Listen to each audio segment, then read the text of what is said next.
자, 성경 말씀 함께 봉독하겠습니다. 출애굽기 23장 14절에서 19절까지입니다. 출애굽기 23장 14절에서 19절까지 교독하시면서 말씀 봅니다. 제가 먼저 14절 보겠습니다. 너는 매년 3번 내게 절기를 지킬지니라.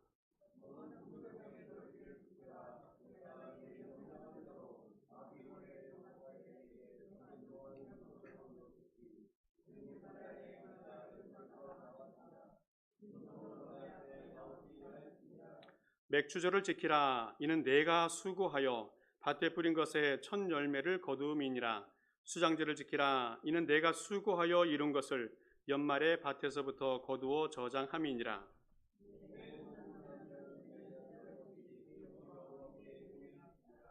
너는 내 제물의 피를 유괴병과 함께 드리지 말며 내 절기 제물의 기름을 아침까지 남겨두지 말지니라.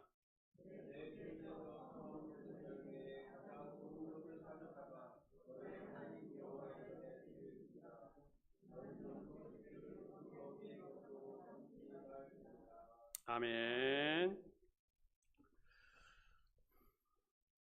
미국에서 여러 해를 살다 보니까 종종 한국에서 살았던 생활들을 추억해 보게 되어집니다. 특별히 어릴 때 있었던 기억들을 생각해 보면 재미있었던 일들이 많이 있는데 그 중에 보면 명절을 지켰던 기억들이 많이 있는 것 같아요. 정월 초하루 설날이 있고 또 정월 대보름, 또 음력 추석, 또 그 위에 단오, 7월 칠석, 24절기가 있는가 하면 많은 절기들이 있습니다.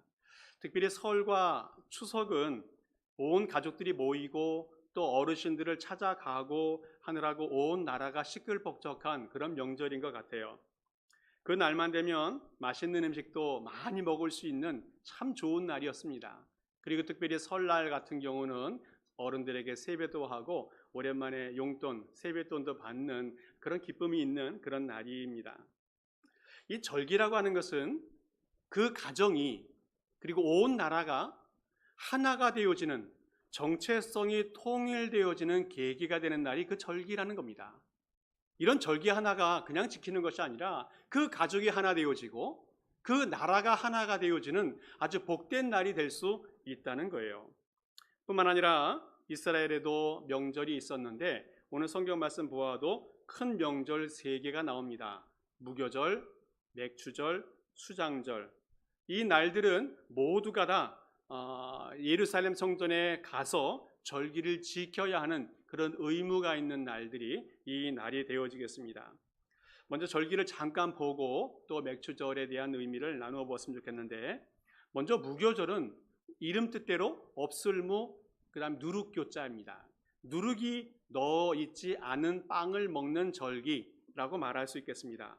이스라엘 백성들이 출애굽할 때에 9가지 재앙을 하나님이 내려주셨는데 마지막 10번째 재앙, 결정적인 재앙을 내릴 때 장자들이 다 죽게 되어집니다. 그때 이스라엘 백성들은 그 집 문설주와 또 임방에 양의 피를 발라 놓으면 죽음의 천사가 그 집을 넘어간다라고 하는 거예요. 넘어간다, 영어로 패스 오버한다. 그래서 유월한다라고 해서 유월절을 지키게 되어지는데 그 유월절 다음 날부터 7일까지를 무교절이다라고 말을 합니다. 그래서 누룩 없는 빵을 먹는 무교절 절기를 지키게 되어져요. 그래서 무교절 절기 때는 무교병, 그 다음에 양고기, 그 다음에 쓴 나물 이런 것들을 먹으면서 그 절기를 지키게 되어집니다. 그런데 오늘 성경 보니까 절기를 지키는 방법 중에서 한 가지 중요한 것을 이야기하고 있어요. 15절 말씀 보게 되어지면 빈손으로 내 앞에 나오지 말라라고 말씀하고 있습니다. 이 참 부담되는 말씀입니다. 꼭 물질을 가지고 와야 한다는 메시지로 들리기 때문에 그래요. 그런데 성경에서 빈손으로라고 하는 그 말은 공허하게, 쓸데없이, 헛되이라는 의미가 담겨 있습니다. 무슨 말씀인가 하면 하나님께 절기에 나올 때에 헛되이 나오지 말라, 쓸모없이 나오지 말라라는 말이 그 뜻에 담겨 있습니다. 그래서 무슨 말씀인가 하면 절기를 지키러 나오는데 아무 생각 없이 의미 없이 나오지 말라는 그런 메시지가 그 뜻에 담겨져 있습니다. 절기를 지키는데 그 절기에 담겨 있는 뜻, 의미, 하나님께서 제정하신 그 의사 이것들이 있는데 그 근본 정신들을 잊어먹지 말라는 주님의 메시지가 그곳에 담겨 있습니다. 오늘 빈손으로 나오지 말라는 말씀 속에는 물질적인 의미만 담겨 있는 것이 아니라 어떤 정신, 그 의미, 이것이 그 안에 담겨 있다는 것을 꼭 기억해야 됩니다. 오늘 우리 현대인들은 너무너무 바쁜 삶을 살아가고 있습니다. 그러다 보니까 신앙생활하는 것도 또 교회에 나오는 것도 절기를 지키는 것도 무의미하게 지나가 버릴 때가 많이 있는데 이런 절기들을 통해서 하나님이 우리에게 주신 참된 신앙의 의미를 찾아가라는 그런 뜻이 이 가운데 담겨 있습니다. 그리고 이 빈손으로 나오지 말라는 말씀 속에는 강요나 강압이 아니라 기쁨이나 자발적으로 해야 된다는 것을 말하고 있어요. 우리 주님께서는 억지로 내는 헌금에 대해서 받지 않으신다 말씀하고 있습니다. 우리 마음 중심에서부터 나오는 감사, 기쁨, 은혜, 이것이 중요하다는 것을 오늘 말씀으로 가르쳐 주고 있습니다. 두 번째 절기는 맥추절인데 이 성경 말씀을 보다 보면 이 발음들이 잘못되면 오해가 될 여지가 많이 있습니다. 앞에 있는 유월절도 6월달에 지키는 절기가 아니고 6월 했기 때문에 넘어갔기 때문에 지키는 절기다. 또 맥추절도 맥주절이 아니고 맥주를 마시는 절기가 아니고 보리맥 가을추, 그래서 보리를 추수할 때 지키는 절기, 그것을 맥추절이라고 말합니다. 이스라엘은 3월이나 4월경에 보리를 추수하게 되어지는데 그 절기를 지키면서 맥추절을 지켜요. 그것이 첫 번째 열매이기 때문에 초실절이다라는 의미를 붙이기도 합니다. 또 6월절 후 지난 안식일이 지난 후 7주가 지난 후에 지키는 절기이기 때문에 77절이다라는 이름도 붙여놨어요. 또 그 다음 날이 50번째 날이니까 오순절이다라고 하는 이름도 붙여 놓았습니다. 그러니까 맥추절, 초실절, 77절, 그 다음에 오순절, 이 다 같은 말입니다. 자, 그렇게 절기를 지키게 되어지고 마지막 수장절이 있는데 수장절은 수장한다. 이 뭐냐면 저장한다는 의미가 있어요. 하나님께서 가을에 결실을 주시면 그 결실을 추수해서 곳간 안에 다 잘 저장한 후에 하나님께 감사의 절기를 지키는 절기, 이것이 수장절입니다. 맥추절은 봄에 곡식을 거둔 후에 감사 절기를 지키는 것이라면 이 수장절은 가을에 포도나 올리브 열매를 거둔 후에 감사의 절기를 지키는 절기가 되어지겠습니다. 그리고 수장절도 다른 이름이 있는데 수장절을 지킬 때에는 이스라엘 백성들이 광야 생활할 때 40년 동안 성막, 그 초막에서 살았기 때문에 그 초막에서 산 것을 기념하면서 지키는 절기라고 해서 초막절, 장막절 이름을 붙여놓기도 합니다. 편안한 집에서 살면 좋겠지만 딱딱한 불편한 텐트에서 사는 것, 이것은 어떤 의미가 있을까? 그것은 불편하지만 어렵지만 힘들지만 하나님이 우리를 인도하셨다는 하나님의 은혜를 기억하게 되어져요. 그리고 우리 조상들이 어떻게 이 어려움 가운데서도 신앙생활을 잘 해왔는지 그 조상들의 신앙을 본받는 그런 계기로 이 수장절을 지키게 되어집니다. 오늘 성경에서 맥추 감사주의를 지키라라고 말씀하고 있는데 우리는 농사도 짓지 않고 또 구약 사람들도 시대 사람들도 아닌데 왜 이 절기를 지켜야 되는가에 대해서 다시 한번 생각해 보는 시간이 되었으면 좋겠어요. 먼저는 하나님이 이 절기를 우리에게 왜 주었는지를 생각해 봐야 한다는 겁니다. 바로 그것은 기념하라, 기억하라, 감사하라 이런 의미가 있어요. 하나님이 이스라엘 백성들을 구원하신 그 구원을 기억하고 기념하는 날이 되어져야 한다는 겁니다.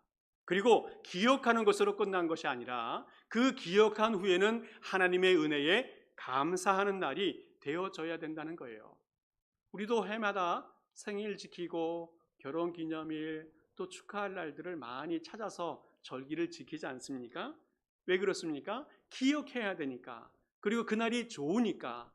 근데 어떤 사람들은 결혼기념일은 별로 안 지키려고 하는 사람도 있어요. 별로 기억하고 싶지 않은 날이다 말하는 사람도 있답니다.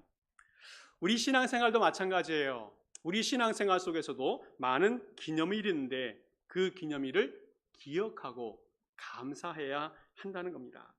무교절은 하나님의 구원에 은혜에 감사하는 절기이고, 맥주절은 한 해의 첫 번째 소산을 주신 것에 대한 감사가 있는 날이고, 수장절은 한 해를 마무리 지으면서 주신 모든 것에 대해서 감사하는 날이 이 수장절이 되어지겠습니다. 이것을 지키면서 우리가 마음에 꼭 주의해야 될 것이 있는데 뭐냐면, 우리의 신앙과 우리의 삶은 항상 일치되어져야 한다는 거예요. 유대인들이 오랜 세월 동안 신앙을 유지할 수 있었던 이유 중에 하나가 절기를 지키는 것이었습니다. 반면에 이스라엘 백성들이 하나님의 심판을 받고 나라가 멸망하는 어려움에 처한 이유 중에 하나도 이 절기 문제였다는 거예요. 이 무슨 말씀인가 하면, 절기를 잘 지킬 때에는 하나님의 은혜가 임하는, 하나님의 축복이 임하는 삶을 살아갔지만, 절기를 잘 지키지 못하는 상황이 되었을 때에는 하나님의 심판도 징계도 나타나는 결과가 있게 되어졌다는 겁니다. 무슨 말씀인가 하면, 신앙과 삶은 일치되어져야 하기 때문에 그래요. 일상생활 속에서 신앙생활하는 것처럼 똑같이 살아야 하는 겁니다. 아침마다 저녁마다 하나님께 기도드리고 또 하나님의 말씀을 묵상하며 살아가야 돼요. 그리고 항상 예배하는 삶을 살아가는 사람이 되어져야 된다는 겁니다. 교회에서만 예배하는 것이 아니고 가정에서도 예배드리고 또 직장에서도 기도하면서 일을 하고 또 운전할 때에도 하나님을 붙들고 의지하면서 운전을 하고, 누구를 만날지라도 어디를 가더라도 하나님께 기도하면서 내 삶을 맡기면서 주님의 인도하심을 의지하면서 살아가는 그런 삶이 되어져야 된다는 겁니다. 즐거운 일이 있으면 하나님과 함께 즐거워하고, 어려운 일이 있으면 하나님께 기도하면서 그 일을 이겨나가고, 우리 온 삶 속에서 하나님 중심으로, 신앙 중심으로 살아가는 사람이 될 때에 그 사람이 하나님의 인도하심을 받을 수 있다는 거예요. 근데 종종 보면 이 반대로 살아가는 사람이 있습니다. 신앙생활 따로, 일상생활 따로. 교회에서는 신앙이 참 좋은 것처럼 보여지는데 가정에서는, 직장에서는, 사회에서는 문제가 많은 사람이 종종 있는 것 같아요. 교회에서는 신실한데 가정과 직장에서는 불법을 행합니다. 신앙 안에서는 선을 추구하는데 다른 인간관계에서는 고집불통인 사람이 종종 보여요. 이렇게 이중적인 삶에 대해서 하나님은 뭐라고 말씀하십니까? 이것이 심판과 징계의 대상이 될 수 있다는 거예요. 예수님께서도 바리새인들이나 사두개인이나 종교 지도자들을 향해서 다 비판했던 이유가 뭡니까? 이중적인 삶이었어요. 신앙이 좋은 것처럼 보여졌는데 일상생활은 그렇지 않았다라는 겁니다.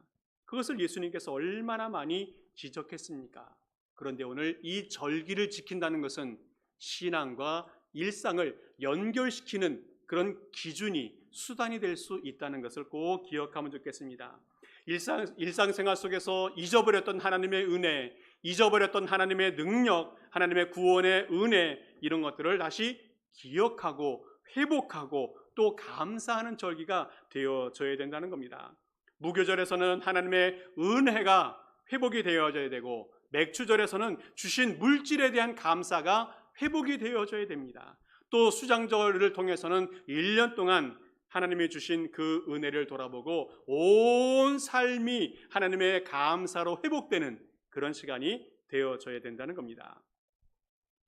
오늘 성경에서 이제 맥주절을 지키라고 말씀하고 있는데 몇 가지 의미를 한번 찾아보면 좋겠습니다. 먼저 맥주절을 지킬 때는 첫 열매를 통해서 감사해야 한다는 겁니다. 첫 열매를 주신 것. 19절 말씀 보니까 이렇게 이야기하고 있어요. 내 토지에서 처음 거둔 열매에 가장 좋은 것을 가져다가 너희 하나님 여호와의 전에 드릴지니라. 오늘 첫 열매를 드린다는 말씀은 첫 번째로 거둔 열매라고도 할 수 있지만 가장 좋은 것을 말할 수도 있습니다. 히브리 말은 자꾸 반복될 때마다 더 강조의 의미가 있어요. 그래서 두 번 강조 말씀할 때에는 정말 강한 강조가 그 가운데 있습니다. 그래서 하나님에 대해서 왕의 왕 할 때는 정말 가장 존귀한 왕 이런 의미가 있고 첫 번째 이렇게 말하면 가장 귀한 것이라는 의미가 그 가운데 담겨져 있습니다. 우리가 하나님께 나아갈 때는 첫 번째 중에 첫 번째 가장 귀한 것 중에 귀한 것을 주님께 드리는 삶을 살아야 한다는 거예요. 우리의 삶의 가장 귀한 것, 내가 누구에게도 양보할 수 없는 가장 귀한 것, 누구에게도 주기 어려운 마음에 애착이 있는 것, 이런 것들을 주님께 드릴 때에 주님이 기뻐하시고 그것이 진정한 감사가 될 수 있다는 겁니다. 내가 쓰다가 남은 것, 또 내가 쓰기에도 불편한 것, 또 내가 써도 되고 안 써도 되는 무의미한 것들, 이런 것들을 하나님께 드리는 것이 아니라 나의 첫 소산, 나의 가장 귀한 것, 이것이 주님께 드려질 때에 그것이 진정한 감사가 될 수 있다는 겁니다. 이스라엘 백성들이 광야 40년 동안 살아갈 때에 농사를 지을 수 없었잖아요. 광야에 살았고 사막에 살았고 또 매일매일 이동을 해야 되기 때문에 농사를 지을 수가 없었습니다. 그럼에도 불구하고 그들이 40년 동안 생활하면서 250만 명이 되는 사람이 매일매일마다 필요한 것이 있었어요. 먹을 것이 필요하고 마실 것이 필요하고 잠자리가 필요하고 정말 수많은 필요한 것이 있었는데 이 모든 것들을 문제는 스스로 해결할 수가 없다라는 겁니다. 그래서 하나님이 채우시고 공급해 주셔요. 아침에는 이슬 속에서 만나를 주시고 저녁에는 메추라를 주시고 또 물이 필요할 때는 반석을 때려서 물이 나오게 하시고 낮에는 뜨거운 태양빛에서 구름으로 기둥을 만들어 주시고 밤에는 추울 때 불기둥을 통해서 그들을 따뜻하게 보호해 주십니다. 신발을 주시고 옷을 주시고 필요한 모든 것들을 공급해 주시면서 하나님께서 말씀하십니다. 이스라엘 백성이 40년 동안 광야를 살았지만 신발이 닳지 않았다. 옷이 헤어지지 않았다라고 말씀합니다. 우리가 살아가보지만 얼마나 삶에서 필요한 것이 많이 있습니까? 그럼에도 주님이 다 공급해 주시면서 살아갔어요. 그렇게 살다가 이제 이스라엘 백성들이 가나안 하나님의 약속의 땅에 들어가서 첫 번째 농사를 지었어요. 그리고 첫 보리 수확을 하게 되어집니다. 그리고 하나님께 요제로 제사를 드리게 되어져요. 얼마나 감격스러운 순간입니까? 얼마나 신기한 순간입니까? 이전에는 아무것도 우리가 스스로 할 수 없었는데 이제는 하나님의 은혜 가운데 농사를 지을 수 있게 되어졌어요. 난생 처음 엄청난 수확을 얻게 되었습니다. 하나님께 감사하지 않을 수 없다는 거예요. 이때 하나님께서 첫 열매를 주님께 드려라 말씀합니다. 정말 우리 마음속에 첫 번째 열매뿐만 아니라 모든 것을 드려도 아깝지 않은 그런 마음일 것입니다. 근데 감사하게도 하나님은 첫 번째 것만 드려라 하고 말씀하고 있어요. 하나님은 참 감사한데 10개 중에 1개만 드려라 라고 말씀하고 있어요. 너의 가장 소중한 것 1개만 드려라. 주님께서 말씀하십니다. 얼마나 감사한지 몰라요. 나머지는 너희들을 위해서 쓰고 사용하고 누려라 말씀하시는 분이 우리 주님이십니다. 무엇을 이야기합니까? 첫 번째 것, 가장 귀한 것을 주님께 드림을 통해서 상징적으로 이 모든 것이 하나님의 것인 것을 인정하고 나머지는 기쁨으로 사용하면 된다는 거예요. 첫 번째 열매라고 하는 것은 의미가 많이 있는데 하나님은 첫 번째 것을 항상 구별하시는 것을 볼 수가 있어요. 이스라엘 백성들이 애굽에서 탈출할 때에 10가지 재앙이 있지 않았었습니까? 이 10번째 재앙은 모든 애굽의 가정과 또 짐승들 중에 장자가 다 죽게 되어졌어요. 양의 피를 문설주와 문 인방에 바르지 않은 집은 모두가 다 통곡 소리가 나고 모든 장자들이 다 죽었습니다. 그런데 양의 피를 바른 이스라엘 가정의 집에서는 모든 사람들과 짐승들 중에서 장자들이 죽지 않았어요. 하나님의 은혜입니다. 그러면서 하나님께 말씀하십니다. 이 첫째 것은 다 죽어야 되는데 내가 너희를 그 양의 피를 보고 넘어갔으니까 이 첫 번째 것은 내 것이다 라고 말씀하시는 겁니다. 그래서 하나님께서 첫 번째 것을 자꾸 구별하고 하나님께 드리고 하나님께 드려라 말씀하시는 거거든요. 첫 번째 것 얼마나 중요한지 모릅니다. 오늘 우리의 인생 속에서도 첫 번째 것이 많이 있는데 이 첫 번째 것을 주님께 드림으로 감사하는 삶을 살아가는 우리 성도가 되었으면 좋겠어요. 처음 사업을 시작할 때 얼마나 감격이 있었어요. 첫 번째 회사에 들어갔을 때에 얼마나 큰 은혜가 있었습니까? 첫 번째 봉급을 받았을 때 얼마나 감격했어요. 취직을 하고 이사를 하고 입학을 하고 결혼을 하고 첫 아기를 낳고 승진하고 새로운 연구 결과가 나오고 새로운 영적인 체험을 하게 되어지고 새로운 학위를 받았다면 이 모든 첫 번째 것을 통해서 하나님께 감사하며 살아가야 한다는 겁니다. 우리 주님은 우리에게 정말로 많은 것을 허락해 주었어요. 우리는 날마다 첫 삶을 경험하면서 하나님께 감사하고 구별하고 영광을 돌리는 그런 복된 삶을 살아가는 주의 모든 백성 될 수 있기를 간절히 축복합니다. 또 하나 우리가 기억할 것은 과거의 삶을 돌아보면서 감사하라는 겁니다. 이스라엘 백성들이 가나안 땅을 얻을 때 어떻게 얻었습니까? 공짜로 얻긴 했어요. 그런데 쉽게 얻은 것은 아니었습니다. 여호수아 장군을 선봉에 세우고 이 가나안 7족속들을 다 전쟁을 통해서 무찔러 냅니다. 여리고성을 무찔러 내고 아이성을 무찔러 내고 그 이후에 수많은 전쟁들을 거쳐가면서 이스라엘 백성들이 그 땅을 정복해 가요. 그런데 이스라엘 백성들 스스로가 얻은 것이 아니라는 거예요. 이스라엘 백성들은 전쟁 도구도 없었고 전쟁의 작전도 없었고 전쟁의 경험도 없었습니다. 그러나 하나님이 승리케 해 주었어요. 소리 한번 질렀더니 여리고성이 그냥 무너져 버렸습니다. 이것이 바로 하나님께서 이스라엘 백성들에게 주신 은혜라는 거예요. 여호수아 24장 말씀 보면 이렇게 고백하고 있습니다. 내가 또 너희가 수고하지 아니한 땅과 너희가 건설하지 아니한 성읍들을 너희에게 주었더니 너희가 그 가운데 거주하며 너희는 또 너희가 심지 아니한 포도원과 감람원의 열매를 먹는다. 이스라엘 백성들이 아무것도 안 했지만 집도 얻었고 땅도 얻었고 들도 얻었고 열매도 얻게 되었다는 그런 고백의 말씀입니다. 이스라엘 백성들이 가나안 땅을 정복하는 과정 속에 모든 것 속에 역사하신 주님이 있습니다. 그 땅에 씨를 뿌리면 보리와 밀이 거두어졌어요. 매 순간마다 햇빛과 비를 주시고 바람을 주시어서 열매가 꽃피고 자라가게 해 주셨다는 겁니다. 모든 것이 얼마나 큰 은혜인지 알 수 없어요. 주님이 베풀어 주신 축복이라는 겁니다. 지난주에 이 지역의 어떤 교회에서 임직식이 있어서 잠시 방문을 하는 기회가 있었었는데 임직식이 거의 마칠 즈음에 장로로 임직받은 분이 소감을 발표하는 그 내용이 제 마음에 너무 감동이 되어서 여러분과 함께 잠깐 나눴으면 좋겠습니다. 그분이 30년 전에 교회들을 다닐 때에 교회에 대한 불만과 불신이 많이 있었습니다. 그래서 다른 유명한 목사님을 찾아가서 상담을 하게 되어져요. 목사님, 내가 이 교회를 떠나야 되겠습니다. 그때 목사님께서 이렇게 답변해 줍니다. 집사님, 오래오래 그 교회에서 신앙생활 하면서 장로가 되십시오.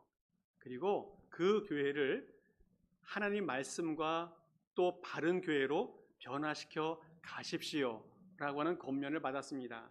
계속 그 권면을 받고 이 장로님이 정말 참고 또 참고 인내하면서 그 교회에서 30년 동안 신앙생활을 합니다. 어떻게 됐습니까? 그분의 고백은 내가 변했습니다. 내가 변했습니다. 어떻게 변했습니까? 내가 죽고 또 죽고 또 죽고 그러면서 그 교회를 섬기게 되어졌고 귀한 직분을 받게 되었다는 그런 고백했습니다. 정말 감사했습니다.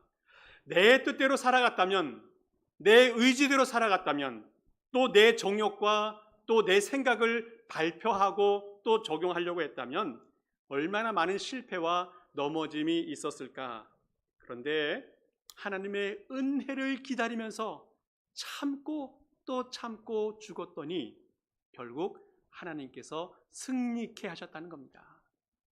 이 모든 것이 하나님의 은혜입니다. 우리의 과거를 돌아보면 얼마나 많은 일들이 있었습니까? 사람 때문에 실망하고 또 사업하면서 낭망하고 나 자신 때문에 절망하고 수많은 아픔들을 경험하면서 얼마나 많이 넘어졌습니까? 그러나 그 때때마다 하나님께서 이기게 하셨고 일어나게 하셨고 우리의 손을 붙잡아 주셨던 그 은혜를 기억하면서 감사하며 살아가는 것이 우리 신앙인이라고 여겨집니다.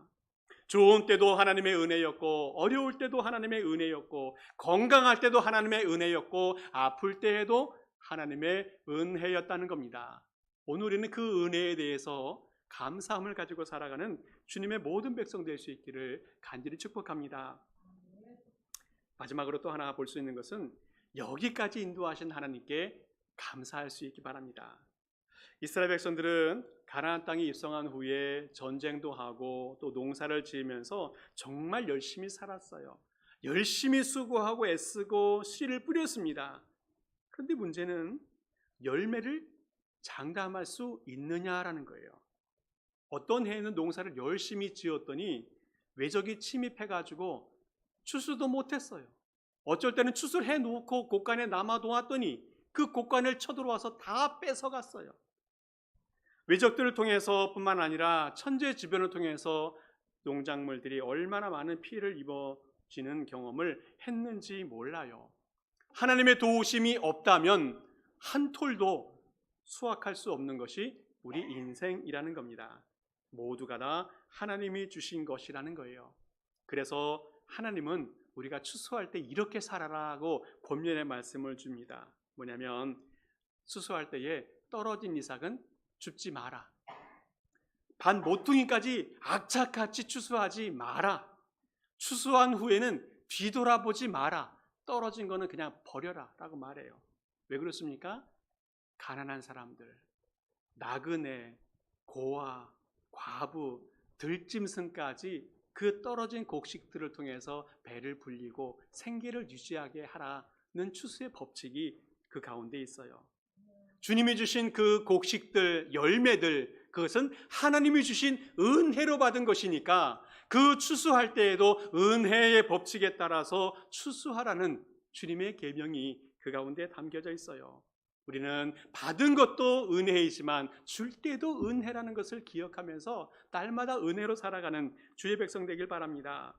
사무엘상 말씀 보게 되어지면 이렇게 고백하고 있어요. 사무엘이 돌을 취하여 미스바와 센 사이에 세워 이르되 여호와께서 여기까지 우리를 도우셨다 하고 그 이름을 에베네셀이라 하니라. 이스라엘 백성들이 많은 어려움에 처하고 죄를 지을 때도 있었지만 사무엘 선지자가 미스바로 모여라. 거기서 회개하고 예배를 드릴 것이다 라고 선포했습니다. 이것을 알고 블레셋 사람들이 침입해 와서 다 죽여버리려고 해요. 하나님의 능력 가운데 큰 우박이 나타나 그 블레셋 군사들을 다 사멸하게 합니다.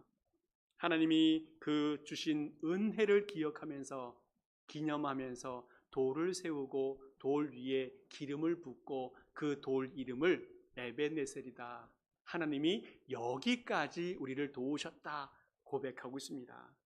이제까지 하나님께서 도우셨다라고 하는 것은 이제까지 도우신 것으로 끝나는 것이 아니라 앞으로도 하나님께서 도우실 것이라는 약속이 그 가운데 담겨져 있다는 겁니다. 살아있는 신앙, 하나님께 나아가는 신앙, 하나님을 붙드는 신앙, 이제까지 함께 하셨으니 앞으로도 주님께서 함께 하실 것이라는 확신을 가지고 가는 신앙, 이런 신앙 가지고 살아갈 때에 주님이 우리를 도우실 줄을 믿습니다. 말씀을 정리합니다. 내일이 무슨 날인지 아시지요? 내일은 7월 4일 독립기념일입니다. 이 나라가 독립이 되어서 이제 주권을 갖게 된 특별한 날인데, 그 날은 저에게도 특별한 날이에요. 작년 이맘때 주일이었습니다. 휴가를 즐기고 있었었는데 이병택 장로님으로부터 전화가 왔어요. 장 목사님, 저희 교회에서 장 목사님을 청빙하기로 결정하였습니다. 기억하십니까? 그렇게 결정되고 이제 8월 15일 날 제가 부임하고 이제 1년이 되어 갑니다. 전 매일매일마다 교회 출근하고 또 새벽에 와서 기도하고 하면서 매일마다 감사해요. 매일마다. 하나님께서 귀한 사역지를 주시고 하나님의 놀라운 역사가 임하는 현장을 주시고 또 사랑하는 성도들을 주셔서 매일매일 만나게 하시고 기도하게 하신 것이 얼마나 큰 축복이고 은혜이고 감사한지 알 수 없습니다. 하나님은 우리에게 귀한 날들을 주시고 그런 날들을 통해서 하나님이 우리에게 선물 주신 것을 기억하게 하시고 감사하게 하신다는 겁니다. 이 교회에 봤더니 그동안 얼마나 많은 어려움과 아픔들과 상처가 있었는지 몰라요. 그러나 이거 기억해야 됩니다. 과거를 우리가 돌아볼 때에 어려움을 주신 것도 하나님의 은혜인 것을 알고 감사해야 되고, 또 그것을 극복하게 하신 하나님의 은혜를 기억하면서 감사해야 됩니다. 그 모든 과정 속에서 승리를 주신, 인도하신 하나님의 은혜를 기억하면서 감사하면서 살아가야 된다는 겁니다. 이제부터는 하나님께서 이 교회를 통해서, 우리를 통해서 얼마나 큰 역사를 이루어 가실지 그 새로운 역사를 펼쳐질 것을 기대하면서 감사하며 살아가는 모든 성도 되게 바랍니다. 그리고 이전보다 앞으로 더 큰 역사를 기대하면서 믿음으로 살아가는 주님의 모든 백성 될 수 있기를 간절히 축복합니다. 함께 기도하겠습니다. 아버지 하나님 감사합니다. 올 한